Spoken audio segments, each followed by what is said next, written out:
kami datang memuji dan menyembah-Mu ya Tuhan. Karena kami menyadari betapa Tuhan baik dan sungguh baik dalam hidup kami.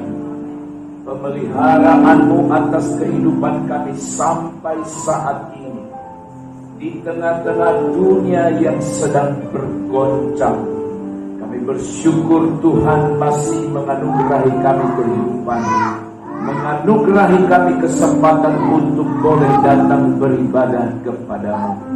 Bapa di sorga, kami sudah memuji dan menyembah Engkau.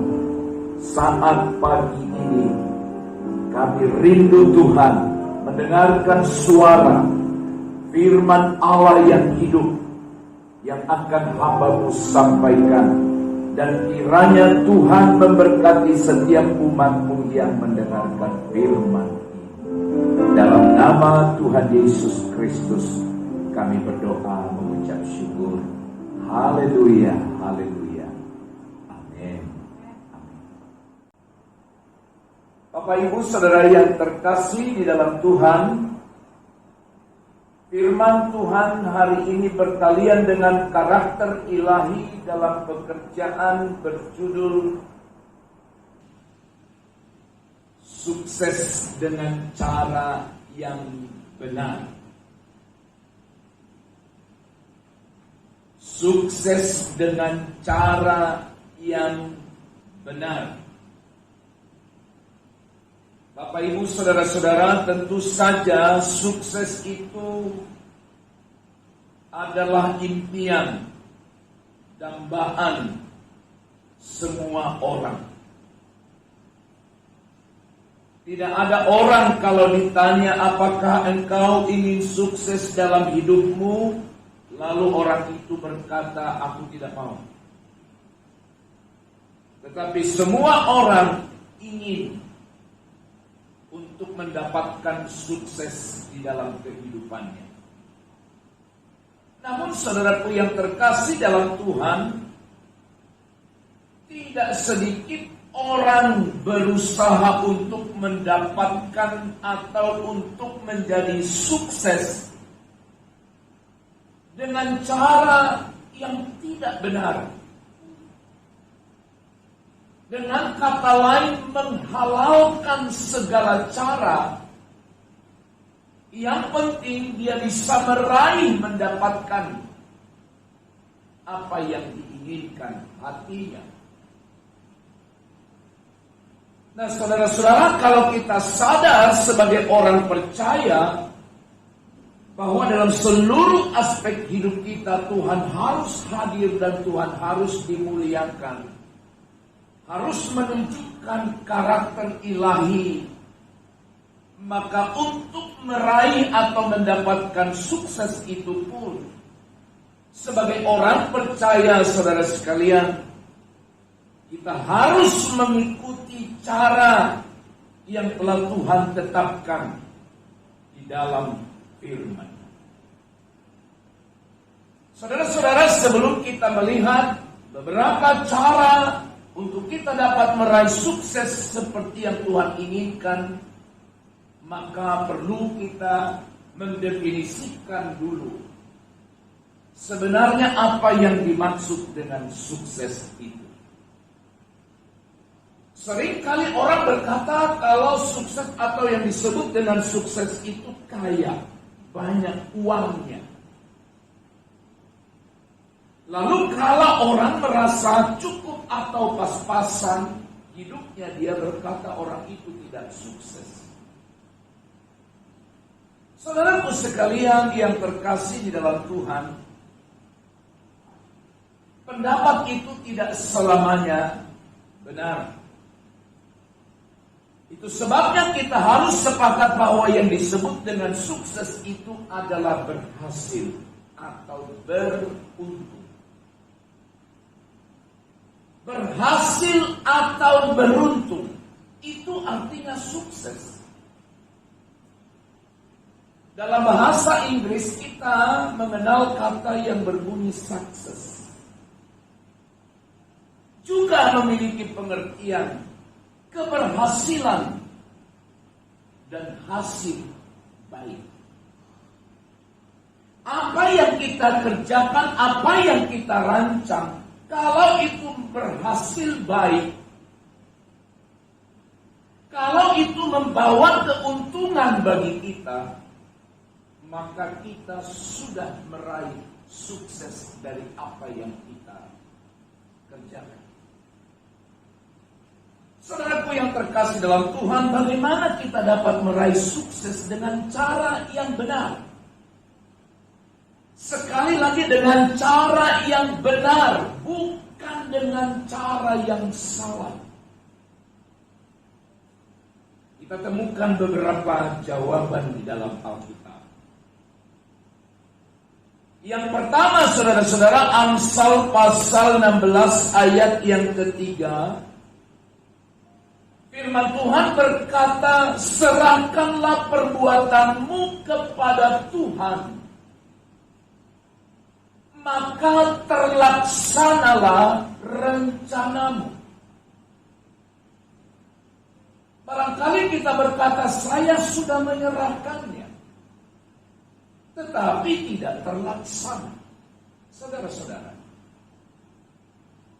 ketika kita berserah atau menyerahkan, sesungguhnya kita sedang berkata, aku serahkan padamu, lalu engkau kerjakan seturut maumu, ya Tuhan. Itu artinya berserah. Sebab kadang-kala kita hanya yang berkata berserah, tapi kita sendiri yang membuat semua tindakan-tindakan apa yang akan kita kerjakan. Jadi tidak mudah untuk menyerahkan. Berarti ketika kita berkata aku serahkan, kita harus siap, dan atau kita sedang berkata buat seturut dengan apa yang kau mau. Bahkan kalau engkau harus gagalkan ini, aku siap. Kalau engkau harus merombak semua apa yang sudah aku rancang, aku siap. Dalam Mazmur pasal 37 ayat 3 sampai ayat 5 juga firman Tuhan jelas berkata di sana, percayalah kepada Tuhan dan lakukanlah yang baik, diamlah di negeri dan berlakulah setia, dan bergembiralah karena Tuhan, maka Ia akan memberikan kepadamu apa yang diinginkan hatimu.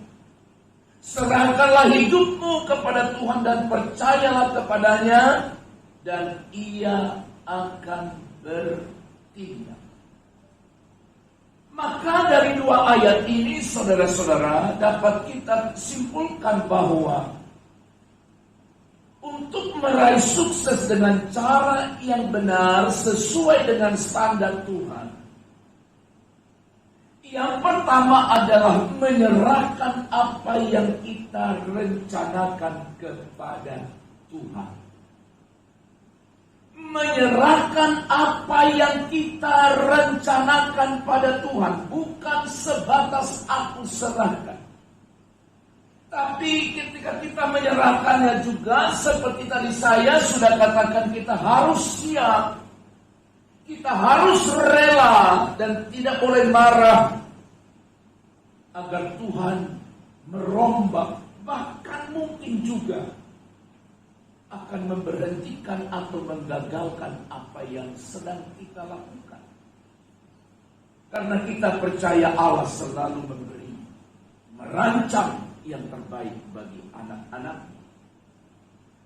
Oleh sebab itu, saudara-saudara, orang percaya seharusnya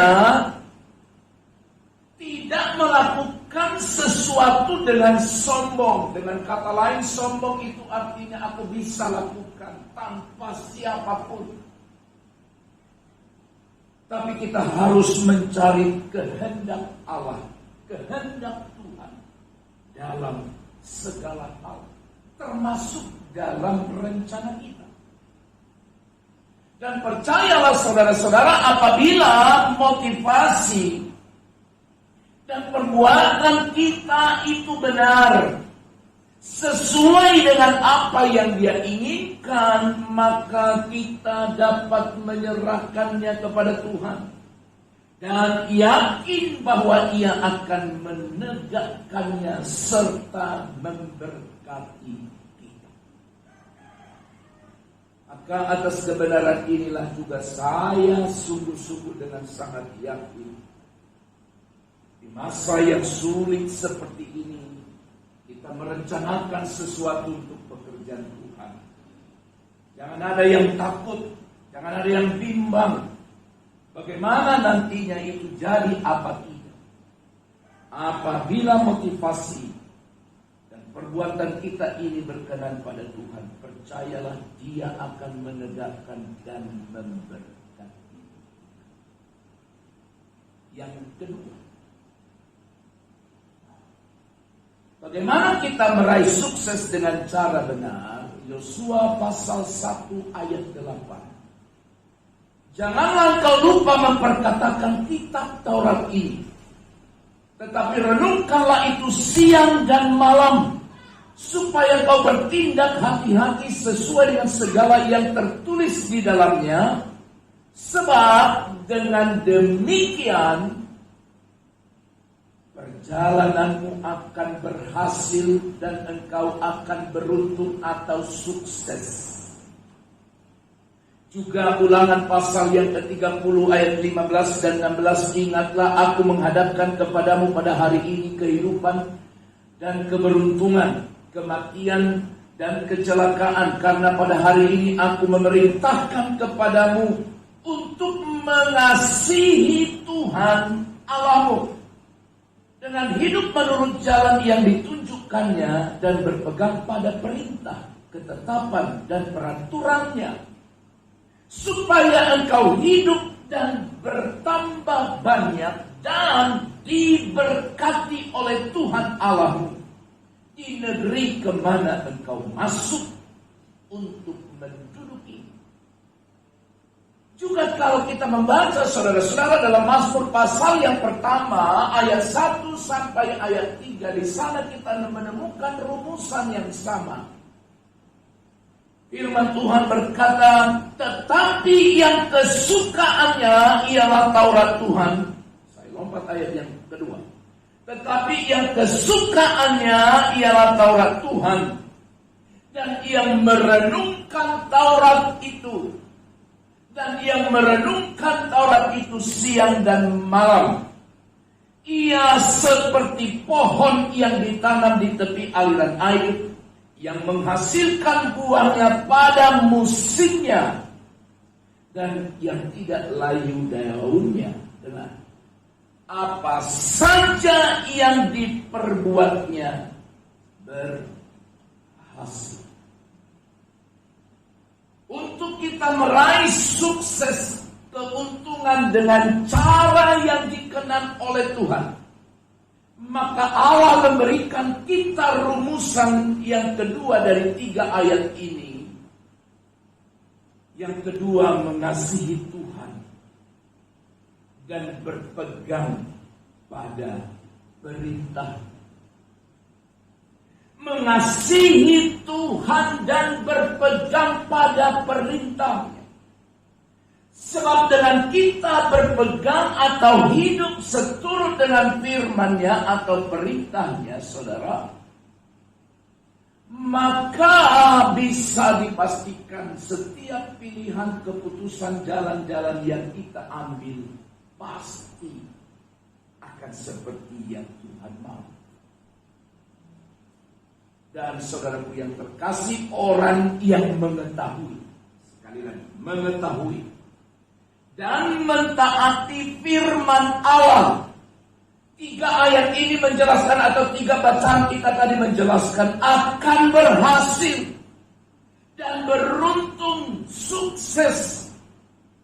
Karena mereka memiliki hikmat untuk hidup benar dan mencapai tujuan Allah bagi kehidupan.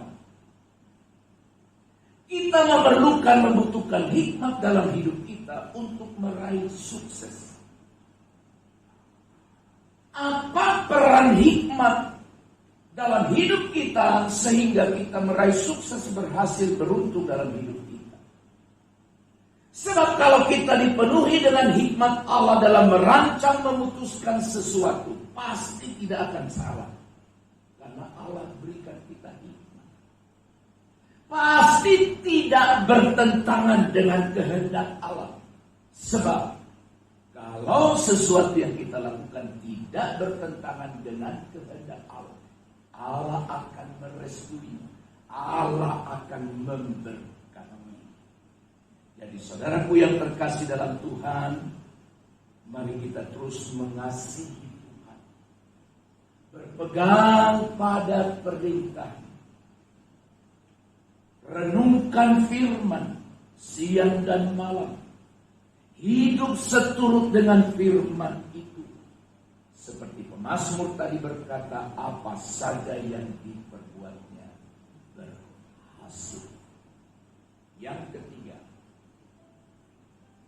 Amsal pasal 3 ayat 5 dan 6, percayalah kepada Tuhan dengan segenap hatimu dan janganlah bersandar kepada pengertianmu sendiri.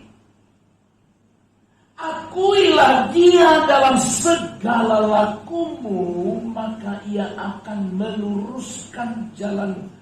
Maka Ia akan memberkatimu, maka Ia akan campur tangan, maka Ia akan menolongmu untuk mendapatkan sesuatu yang kau inginkan.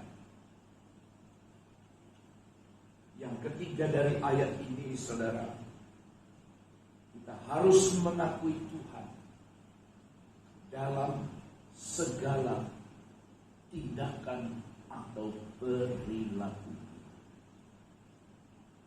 Apa artinya mengakui Tuhan dalam segala laku kita?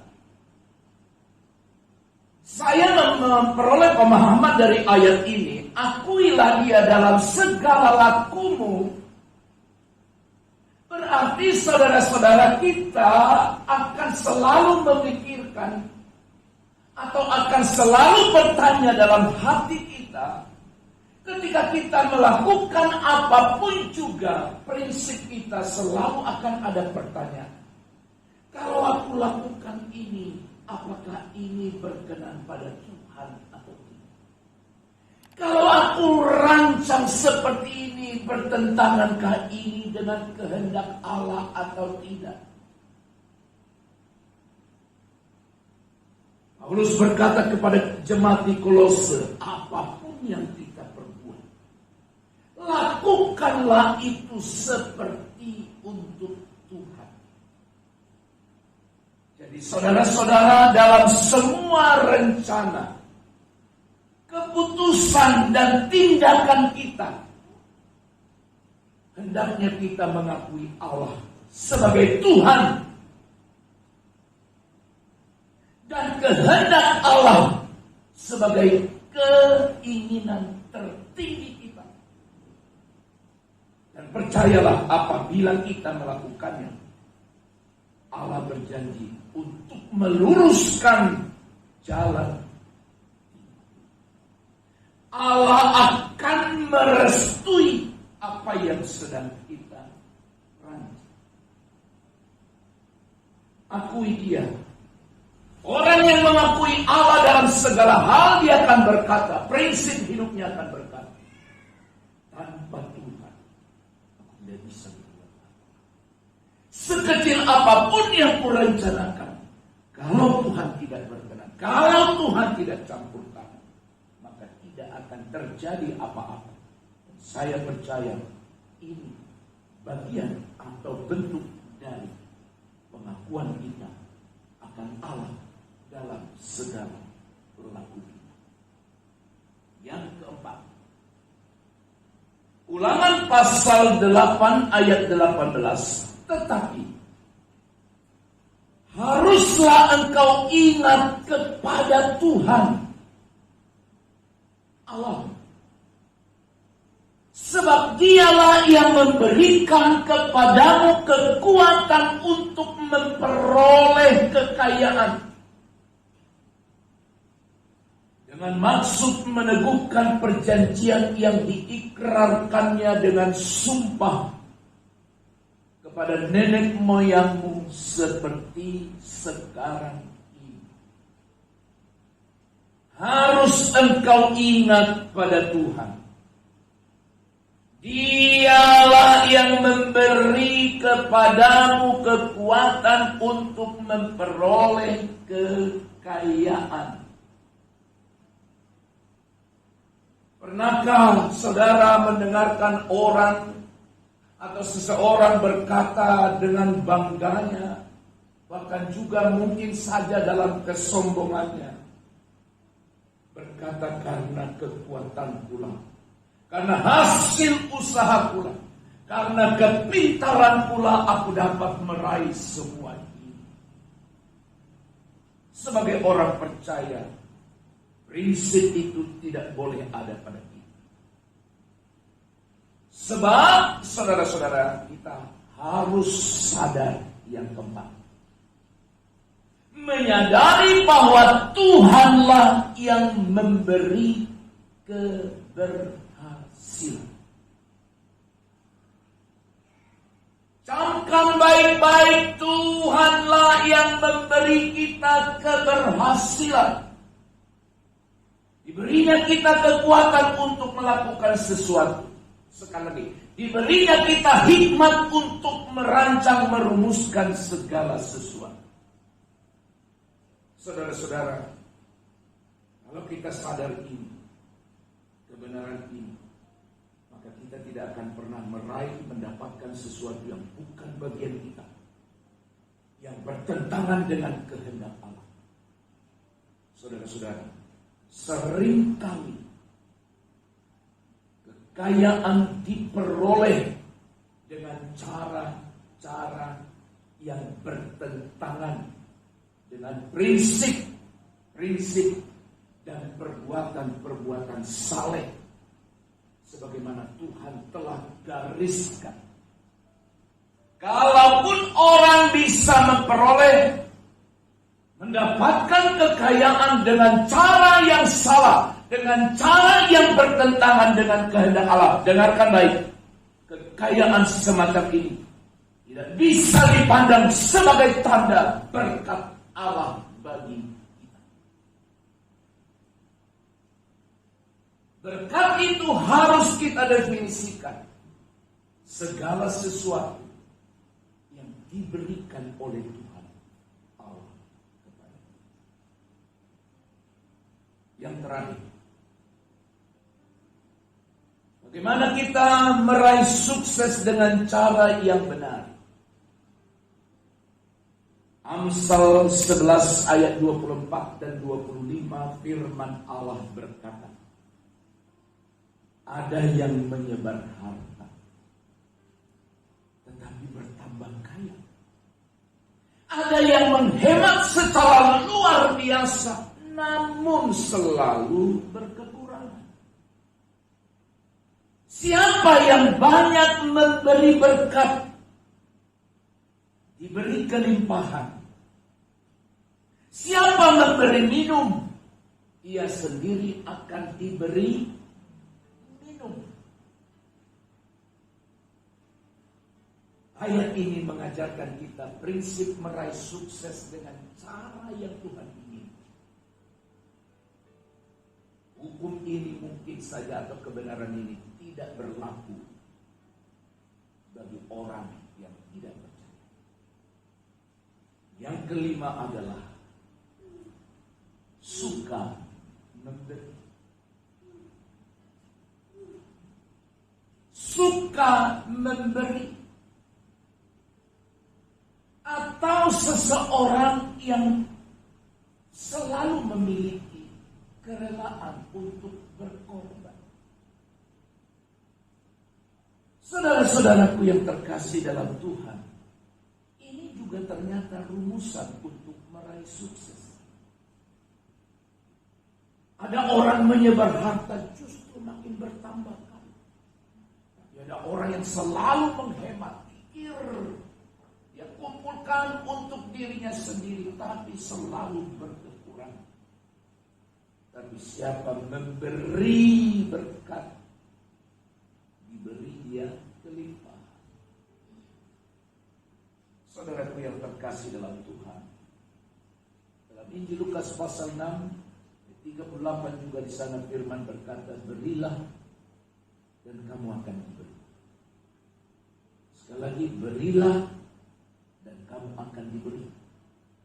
Suatu takaran yang baik, yang dipadatkan, yang digoncang, dan yang tumpah keluar akan dicurahkan ke dalam ribaanmu. Sebab ukuran yang kamu pakai untuk mengukur akan diukurkan kepada. Jangan saudara berharap hasilnya banyak kalau yang kita tanam pun sedikit. Itu prinsip. Ukuran yang kamu pakai akan diukurkan kepada.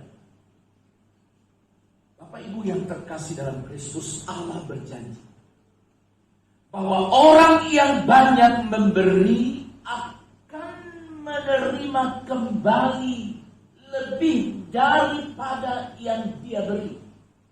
Itu prinsip kebenaran. Dan Tuhan memberkati orang yang baik hati dan bermurah hati. Kaya, punya segalanya, belum tentu berhasil. Belum tentu beruntung. Kenapa saya berani berkata demikian? Banyak orang yang punya segala-galanya, tapi tidak nyaman kehidupan. Dia tidak tenang hidup, tidak pernah sejahtera. Tapi ada orang yang hidup berkecukupan, tapi dia nikmati hidup ini. Dia menikmati sukacita. Dia jalani hari-harinya dengan penuh damai dan sukacita. Saudara-saudara, tentu saja kalau kita masih mau mencari-cari lagi rumusan-rumusan lain dalam Alkitab, pasti kita temukan lebih banyak. Tapi hari ini lewat kebenaran ini, saudara-saudara, hidup sukses dengan cara yang benar dimulai dengan kita menyerahkan apa yang kita rencanakan. Kemudian kita harus terus meningkatkan kasih kita dan selalu berpegang dengan merenungkan firman siang dan malam. Yang ketiga, libatkan Tuhan. Akui Dia bahwa Dialah yang membuat kita berhasil. Yang keempat, kita harus sadar bahwa Tuhan yang memberi keberhasilan, keberuntungan kepada kita. Kekuatan yang ada pada kita karena Tuhan beri kita. Kepintaran, hikmat karena Tuhan mengaruniakan. Dan yang terakhir, saudara-saudara, jadilah orang yang murah hati, yang baik hati, yang selalu suka memberi dari apa yang ada padanya. Selamat meraih sukses dalam hidup saudara dengan cara yang Tuhan kehendaki. Amin. Mari kita berdoa. Bapa, kami sungguh bersyukur Engkau kembali ingatkan kami supaya di dalam menjalani kehidupan kami ini, kami tidak boleh melanggar ketetapan Tuhan. Apapun yang kami rencanakan, yang kami rindukan terjadi, kami mau serahkan semua pada Tuhan. Dan kalau Engkau mendapati dari apa yang kami rancang itu tidak seperti yang Engkau inginkan, kami pun rela. Kami pun siap agar Tuhan merombak, bahkan membatalkan, menggagalkan. Sebab kami percaya rancangan-Mu adalah yang terbaik dan selalu yang terbaik bagi kehidupan kami. Kalau kami pernah meraih sesuatu, mendapatkan sesuatu untuk diri kami dengan cara yang bertentangan dengan kehendak Allah, kiranya Tuhan mengampuni kami. Dalam nama Yesus kami berdoa. Amin.